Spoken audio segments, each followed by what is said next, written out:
السلام علیکم ورحمۃ اللہ۔ پیارے بھائیوں اور میری معززات ماؤں بہنوں، ترجمہ تفسیر القرآن الکریم، سبق نمبر ہے 18، سبق نمبر 18۔ اعوذ باللہ من الشیطان الرجیم۔ ان اللہ لا یستحیی ان یضرب مثلا ما بعوضة فما فوقها فأما الذين آمنوا فيعلمون أنه الحق من ربهم وأما الذين كفروا فيقولون ماذا أراد الله بهذا مثلا يضل به كثيرا ويهدي به كثيرا وما يضل به إلا الفاسقين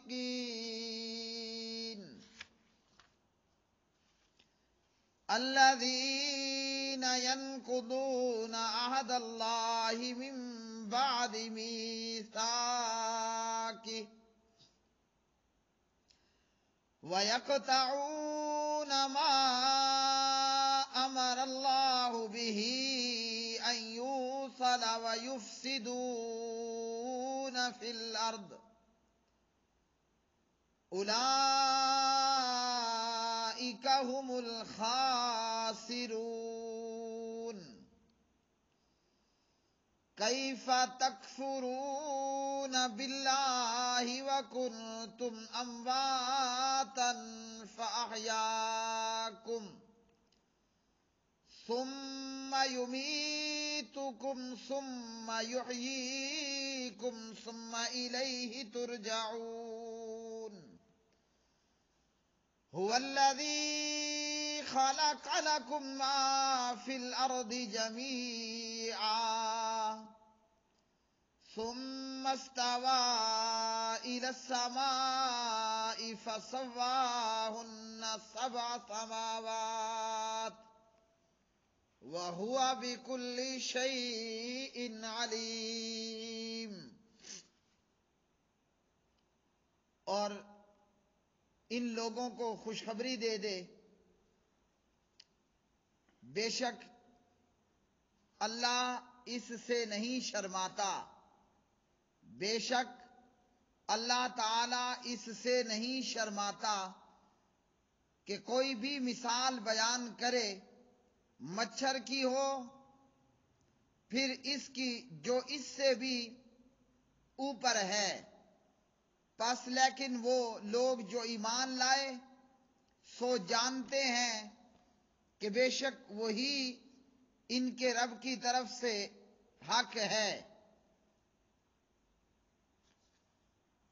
اور رہے وہ جنہوں نے کفر کیا تو وہ کہتے ہیں کہ اللہ تعالیٰ نے اس کے ساتھ مثال دینے سے کیا ارادہ کیا، وہ اس کے ساتھ بہتوں کو گمراہ کرتا ہے اور اس کے ساتھ بہتوں کو ہدایت دیتا ہے، اور وہ اس کے ساتھ فاسقوں کے سوا کسی کو گمراہ نہیں کرتا۔ وہ لوگ جو اللہ کے عہد کو اس کے پختہ کرنے کے بعد توڑ دیتے ہیں اور اس چیز کو قطع کرتے ہیں جس کے متعلق اللہ تعالیٰ نے حکم دیا کہ اسے ملایا جائے، اور زمین میں فساد کرتے ہیں، یہی لوگ خسارہ اٹھانے والے ہیں۔ تم کیسے اللہ کے ساتھ کفر کرتے ہو حالانکہ تم بے جان تھے؟ اللہ نے تمہیں زندگی بخشی، پھر اللہ تمہیں موت دے گا، پھر اللہ تمہیں زندہ کرے گا، پھر تم اسی کی طرف لوٹائے جاؤ گے۔ وہی ہے جس نے زمین میں جو کچھ ہے سب تمہارے لیے پیدا کیا، پھر آسمان کی طرف متوجہ ہوا، پس انہیں درست کر کے 7 آسمان بنایا، اور وہ ہر چیز کو خوب جاننے والا ہے۔ ان اللہ، بے شک اللہ، لا یستحیی، نہیں شرماتا، ان یضربا، کہ بیان کرے، مثلا ما، مثال کوئی سی بھی، بعوضۃً، مچھر کی، فما فوقہا، یا اس چیز کی جو اس سے بڑھ کر ہو، یعنی عظمت یا حقارت میں۔ فَأَمَّا الَّذِينَ، پس لیکن وہ لوگ جو آمنوا، ایمان لائے، فَيَعْلَمُونَ، تو وہ جانتے ہیں، انہو، کہ بلا شبہ وہ الحق، حق ہے، من ربہم، ان کے رب کی طرف سے۔ وَأَمَّا الَّذِينَ، اور لیکن وہ لوگ جو کافروا، کافر ہوئے، فَيَقُولُونَ، وہ کہتے ہیں، ماذا، کیا، اراد اللہ، ارادہ کیا ہے اللہ نے، بہذا مسئلہ، اس مثال کے ساتھ، یضل، وہ اللہ گمراہ کرتا ہے، بھی، اس کے ساتھ، کثیراً، بہتوں کو، ویہدی، اور وہ ہدایت دیتا ہے، بھی، اس کے ساتھ، کثیرا، بہتوں کو، وما یضل، اور نہیں وہ گمراہ کرتا، بھی، اس کے ساتھ، الا، مگر، الفاسقین، فاسقوں ہی کو۔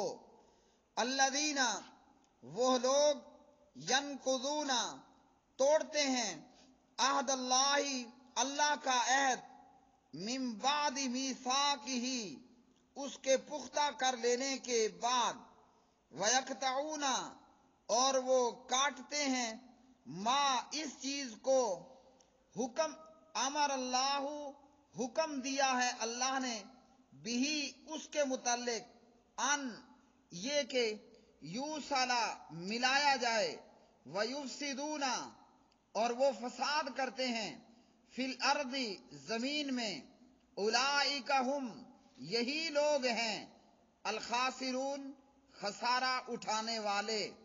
کیفا، کیسے، تکفرون، تم کفر کرتے ہو، باللہ، اللہ کے ساتھ، وکنتم، حالانکہ تھے تم، امواتن، مردے، فاحیاکم، اللہ نے زندہ کیا تمہیں، ثم یمیتکم، پھر وہی موت دے گا تمہیں، ثم یحییکم، پھر وہی زندہ کرے گا تمہیں، ثم الیہ، پھر اسی کی طرف، ترجعون، تم لوٹائے جاؤ گے۔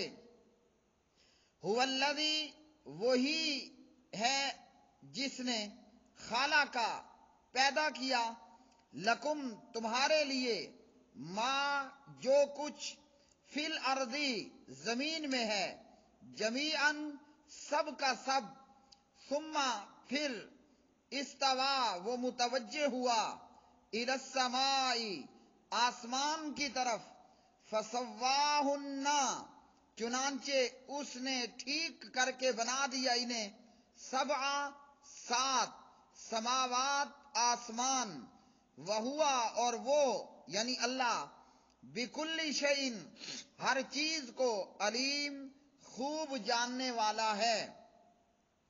پیارے بھائیو، یہ آج کا ترجمہ تفسیر آیت نمبر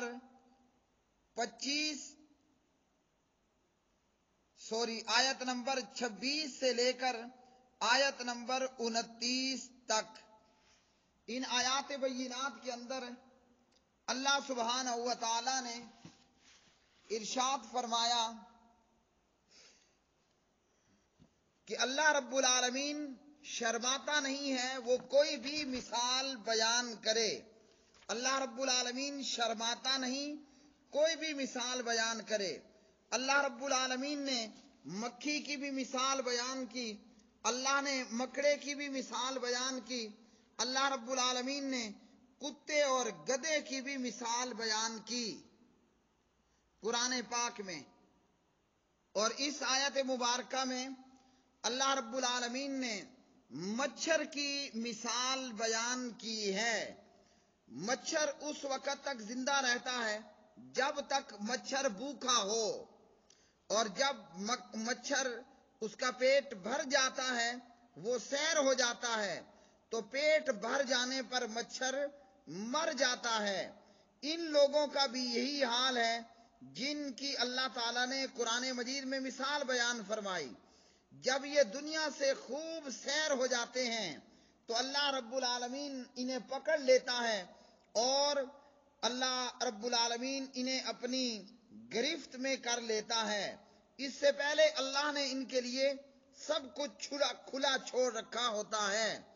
جیسا کہ ایک اور مقام پر اللہ رب العالمین نے فرمایا, فَلَمَّا نَسُوا مَا ذُكِّرُوا بِهِ فَتَحْنَا عَلَيْهِمْ أَبْوَابَ كُلِّ شَيْءٍ. پھر جب انہوں نے اس نصیحت کو جو ان کو کی گئی تھی بھلا دیا, فراموش کر دیا, تو ہم نے ان پر ہر چیز کے دروازے کھول دیے. اللہ رب العالمین ان کو چھوٹ دیتا ہے, اور اللہ رب العالمین انہیں مہلت دیتا ہے. تو اللہ وحدہ لا شریک نے قرآن مجید کے اندر مختلف چیزوں کی مثالیں بیان کی, اور اللہ فرماتا ہے کہ اللہ کوئی نہیں شرماتا کہ وہ کوئی بھی مثال بیان کرے, اور یہ کوئی عیب نہیں کہ اللہ اس سے حیا کرے. وہ مثال مچھر کی ہو یا اس سے بھی بڑھ کر کسی اور چیز کی, مکھی کی ہو, مکڑے کی ہو, کتے کی ہو, گدھے کی مثالیں ہوں, اللہ رب العالمین کو ان چیزوں پر کوئی شرم نہیں, اور اللہ تعالی نہیں شرماتا. تو اللہ رب العالمین نے یہ مثالیں بیان کی.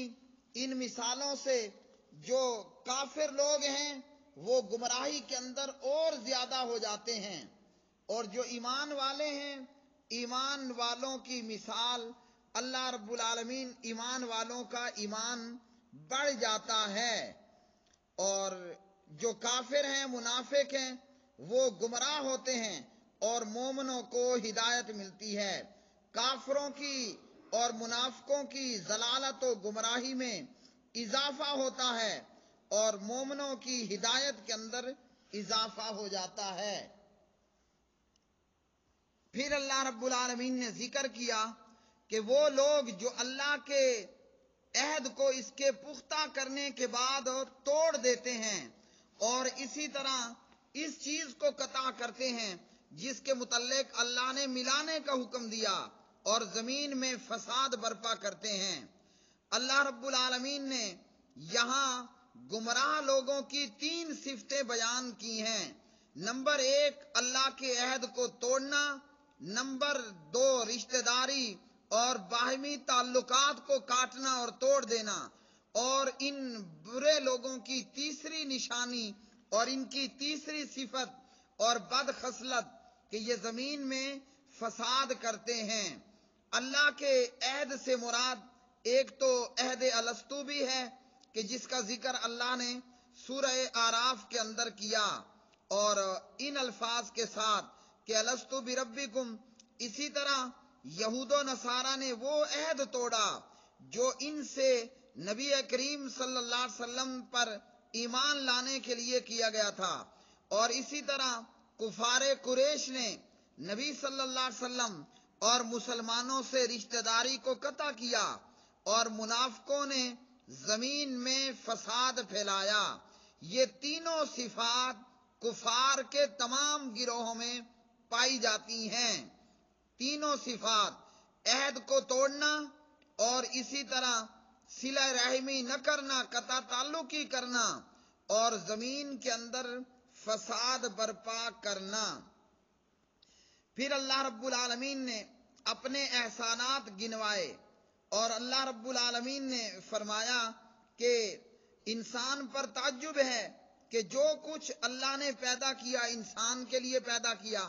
ایک تو یہ کہ اللہ رب العالمین نے یہاں فرمایا کہ اللہ وحدہ لا شریک نے زمینوں کو پیدا فرمایا، اور اللہ نے جو کچھ زمین میں ہے وہ تمہارے لیے پیدا کیا. اللہ رب العالمین فرماتے ہیں کہ اللہ نے، وہ اللہ جس نے زمین میں جو کچھ ہے سب کا سب تمہارے لیے پیدا کیا، انسان بنایا اور انسان کی ضروریات کو پورا کیا. اکیلے اللہ نے زمین اور آسمان کو پیدا کیا اور ان میں موجود چیزوں کو انسانوں کے لیے پیدا کیا، اور پھر 7 آسمانوں کو درست کر کے بنایا. اور وہ اللہ ہر چیز کو خوب جاننے والا ہے. یعنی انسانوں کا کفر اللہ سے چھپا ہوا نہیں، اور یہ کہ یہ لوگ اپنا انجام دیکھ لیں. اور یہاں نقصان اور خسارے سے مراد آخرت کا خسارہ ہے. دنیا کے اندر تو اللہ نے کافر اور منافقوں کو بھی بہت کچھ دیا، لیکن آخرت کا ان کے لیے خسارہ ہے. جیسے ایک اور مقام پر فرمایا اولئک لہم اللعنۃ ولہم سوء الدار، ایسوں پر لعنت ہے اور ان کے لیے گھر بھی برا ہے. ان کے لیے آخرت کا مقام بہت برا ہے. پھر اللہ رب العالمین نے فرمایا کہ اللہ رب العالمین انسانوں کو پیدا کرنے والا جبکہ انسان کا وجود بھی نہیں تھا. اللہ نے زندگی بخشی، وہی اللہ موت دے گا، اور موت کے بعد پھر وہی اللہ زندہ بھی کرے گا، اور پھر انسان اللہ کی طرف لوٹائے جائیں گے. فردن فردن ہر ایک اللہ کے سامنے پیش ہوگا.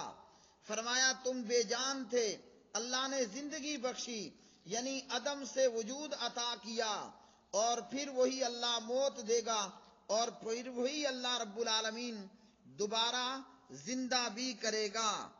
اور اس پروردگار کے سامنے انسان کو اپنی دنیا کے کیے ہوئے اعمال اور معاملات کا حساب دینا ہوگا.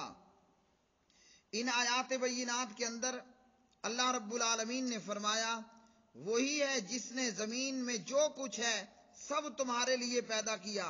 یہ اس بات کی دلیل ہے کہ زمین میں جو کچھ ہے یہ سارا کچھ انسانوں کے فائدے کے لیے ہے. لیکن کیا کھانا ہے، کیا نہیں کھانا، کس کو چھوڑنا ہے، کس کو اختیار کرنا ہے، کیا حلال ہے، کیا حرام ہے، یہ سب کچھ اللہ کے حکم کے مطابق ہوگا. اللہ رب العالمین نے جن چیزوں کے کھانے اور پینے کی اجازت دی، جن کو حلال بنایا، مسلمان ان کو استعمال کر سکتا ہے، اور جن چیزوں کو اللہ رب العالمین نے حرام قرار دیا ان چیزوں کے مسلمان نے نہیں کھانا. ابن عباس رضی اللہ تعالی عنہما، صحیح بخاری میں جب ابن عباس سے پوچھا گیا زمین اور آسمان کی پیدائش کے تعلق سے، تو ابن عباس نے کہا کہ زمین کو آسمان سے پہلے پیدا کیا گیا، پھر اس کے بعد آسمان. ہاں، زمین کو پھیلایا آسمان کی تخلیق کے بعد. اللہ نے سب سے پہلے زمین پیدا کی، پھر آسمان کو پیدا کیا، اور پھر زمین کو پھیلا دیا، اور پھر ہمارے لیے کھانے پینے اور دیگر ضروریات زندگی کا اس کے اندر بندوبست فرمایا. تو ہم سب کو چاہیے کہ ہم اللہ سبحانہ و تعالی کی عبادت کریں اور اس بات سے اپنے آپ کو بچائیں کہ ہم اللہ کے عہد کو اس کے پختہ کرنے کے بعد توڑ دیں. ہم سب نے اللہ سے وعدہ کیا، عہد اللہ نے لیا اور ہم نے اس پر اقرار کیا اللہ کے وحدہ لا شریک ہونے پر. ہم سب کو چاہیے کہ صلہ رحمی کریں، قطع تعلقی نہ کریں، رشتے ناتوں کو نہ کاٹیں، اور زمین میں فساد برپا نہ کریں، بلکہ جو عہد ہے اس عہد کو پورا کریں، رشتے ناتوں سے جوڑ کر رکھیں، اور زمین میں فساد برپا نہ کریں، ورنہ پھر آخرت کا خسارہ اور آخرت کا گھاٹا ہوگا۔ وآخر دعوانا ان الحمد للہ رب العالمین۔